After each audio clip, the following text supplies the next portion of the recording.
ہر ایک انسان کی قیامت اس وقت آ جاتی ہے جب وہ فوت ہو جاتا ہے. یہ چھوٹی قیامت ہوتی. بڑی قیامت کب آئے گی؟ اس سے پہلے کچھ نشانیاں ہوگی.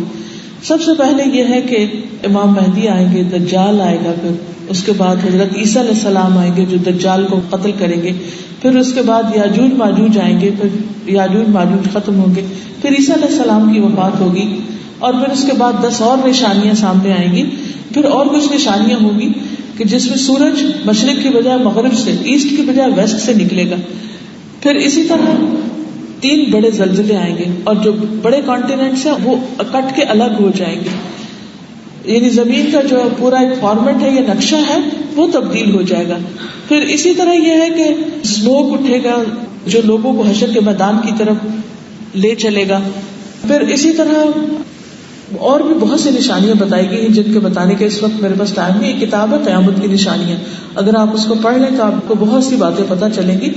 چھوٹی بڑی تقریباً 60 سے زیادہ نشانیاں ہیں جو ہوں گی. پھر اس کے بعد انشاءاللہ تعالی قیامت آ جائے گی. جب قیامت آئے گی تو سب سے پہلے سور پھونکا جائے گا. آپ کو سور کے بارے میں پتا ہے کہ کیا چیز ہے؟ ٹرمپٹ. اس میں بلو کیا جائے گا، اور ٹرمپٹ میں بلو کرنے کا وقت کیسا ہوگا کہ حضرت اسرافیل علیہ السلام جو سور پھونکنے والے فرشتے ہیں، صاحب السور، وہ کیا کریں گے؟ یعنی کہ سور کس طرح پھونکیں گے؟ کہتے ہیں کہ وہ ایک ہارن کی طرح کی ایک چیز ہوگی کہ جس کے اندر وہ بلو کریں گے. حدیث میں آتا ہے کہ انہوں نے اپنا منہ کے اندر ہوا بھر رکھی ہے، جیسے ہوتا ہے نا جب پھونکنا ہوتا ہے ایسے ہم ایسے کر لیتے ہیں منہ کو، اور ہاتھ میں اس کو پکڑا ہوا ہے اور کان لگائے ہوئے ہیں کہ کس وقت اللہ تعالیٰ حکم دے اور سور پھونک دیا جائے. تو اللہ سبحانہ و تعالیٰ کے حکم سے وہ سور پھونکیں گے، اور سارے زندہ لوگ جو بھی دنیا میں ہوں گے وہ سارے کے سارے فوت ہو جائیں گے، اور وہ سخت گھبراہٹ کا وقت ہوگا. سور پھونکنے کے بعد کیا ہوگا؟ صرف انسان نہیں مر جائیں گے بلکہ ساری مخلوق ختم ہو جائے گی.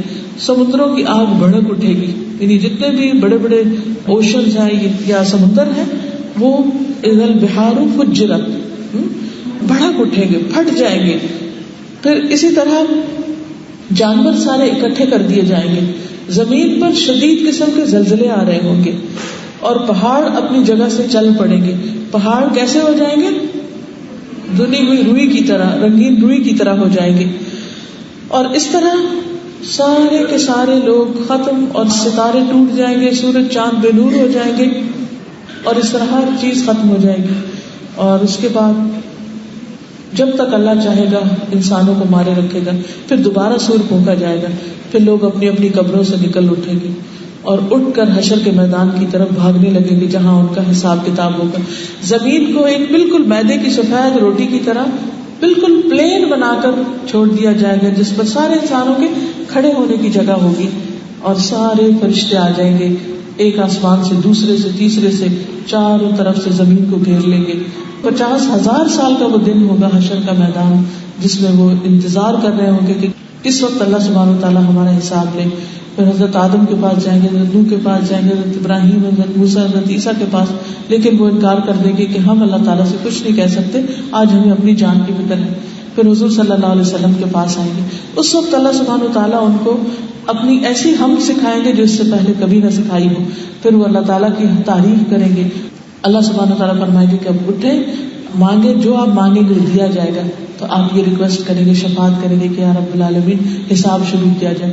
پھر حساب شروع ہوگا، اور اللہ سبحانہ و تعالیٰ اتنی تیزی سے حساب لیں گے سب کا کہ جیسے صبح سے لے کے دوپہر تک سب کا حساب تمام ہو جائے گا. سب سے پہلا حساب جس کا ہوگا وہ علماء ہوں گے، یعنی جن کے پاس نالج ہے، ان کا حساب جلدی ہوگا، وہ جلدی فارغ ہو جائیں گے. اور جتنا جتنا آپ سیکھتے چلے جاتے ہیں اتنا اتنا آپ کا وہاں کھڑا ہونا کم ہوتا چلا جائے گا، اور آپ جلدی فارغ ہو جائیں گے. دنیا میں بھی آپ دیکھیں کہ جو لوگ بہت پڑھ لکھ جاتے ہیں پھر ان کے ساتھ VIP ٹریٹمنٹ ہوتی ہے، ان کے ہر کام جلدی ہو جاتے. اسی طرح جو لوگ دنیا میں نیک کام کریں گے آخرت میں ان کا حساب کتاب جلدی ہوگا. پھر شہیدوں کا ہوگا، پھر اور نیک لوگوں کا ہوگا. اور جو کفار ہوں گے ان کو تو سیدھا کا سیدھا جہنم میں لے جایا جائے گا، کیونکہ ان کے پاس تو کوئی اچھا عمل ہے ہی نہیں کہ وہ تولا جائے. بہرحال پھر اس کے بعد جو جس چیز کو ڈیزرو کرتا ہوگا اس کے مطابق جنت میں جائے گا. حساب کے بعد لوگ نبی صلی اللہ علیہ وسلم کے پاس حوض کوثر پہ جائیں گے، اور وہاں پر پانی پئیں گے کیونکہ اتنی سخت پیاس لگی ہوگی سب کو, سخت گرمی اور تھکاوٹ کا دن ہوگا, ہر کوئی اپنے اپنے پسینے میں ڈوبا ہوا ہوگا. وہاں سے فارغ ہو کر پھر پلسرات آئے گا. پلسرات پر جب جائیں گے تو امانت اور صلہ رحم بھی کھڑے ہوں گے اور بڑے بڑے اس کے اوپر کانٹے لگے ہوئے ہوں گے. کچھ لوگ آنکھ جھپکنے کی دیر سے گزر جائیں گے, کچھ لوگ بجلی کی رفتار سے گزریں گے, کچھ تیز ہوا کی طرح, کچھ اونٹ بھاگنے کی طرح, کچھ خود اپنے بھاگنے کی طرح, کچھ چل رہے ہوں گے, کچھ گھسٹ رہے ہوں گے. اور جو لوگ ان میں سے رشتہ داروں کے ساتھ تعلق کاٹ کے رکھتے ہیں اور امانت میں خیانت کرتے ہیں, اپنی ڈیوٹی پوری نہیں کرتے, اپنی ذمہ داریاں نہیں نبھاتے, ان کو وہ کانٹے جو ہے نا پکڑ کے جہنم میں پھینک دیں گے, وہ آگے نہیں جانے دیں گے, اور جب تک وہ سزا نہیں بھگت لیں گے وہاں سے نکلیں گے نہیں. بہرحال جب لوگ پلسرات پار کر کے چلے جائیں گے تو آگے پھر ایک کنترا آئے گا, ایک اور چھوٹا برج آئے گا. اس برج پر کھڑے ہوں گے اور وہاں پر یہ سب اب جنت میں جانے والے لوگ ہیں, لیکن ابھی بھی ان کا حساب چکایا جائے گا, حقوق العباد کا حساب ہوگا. آپس میں ایک دوسرے کے لین دین ہوں گے, اس کی نیکیاں اس کو دی جا رہی, اس کو. اب اگر دنیا میں کوئی کسی کی غیبت کرتا ہے تو بے شک بہت نیک انسان اور اس کے پاس پہاڑوں برابر نیکیاں, لیکن جس کی غیبت کی اس کو اپنی نیکی دینی پڑے گی, اللہ یہ کہ وہ معاف کر دے. بہرحال وہ معافی تلافی ہوگی, پھر ایسا ایسا پھر جنت کی طرف نکلیں گے, سب کے دل دھو دیے جائیں گے, سب آپس میں بھائی بھائی بن جائیں گے. پھر نبی صلی اللہ علیہ وسلم سب سے پہلے انسان ہوں گے کہ جو جنت کا دروازہ کھٹکھٹائیں گے, اور پھر جنت کا داروغہ کہے گا کہ ہاں مجھے حکم دیا گیا تھا کہ آپ سے پہلے کسی کے لیے دروازہ نہ کھولے. پھر دروازہ کھلے گا, پھر سب لوگ جنت میں داخل ہو جائیں گے اور ہمیشہ ہمیشہ کے لیے وہاں رہنے لگیں گے. اور اسی طرح جو برے لوگ ہوں گے ان کو جہنم میں پھینک دیا جائے گا.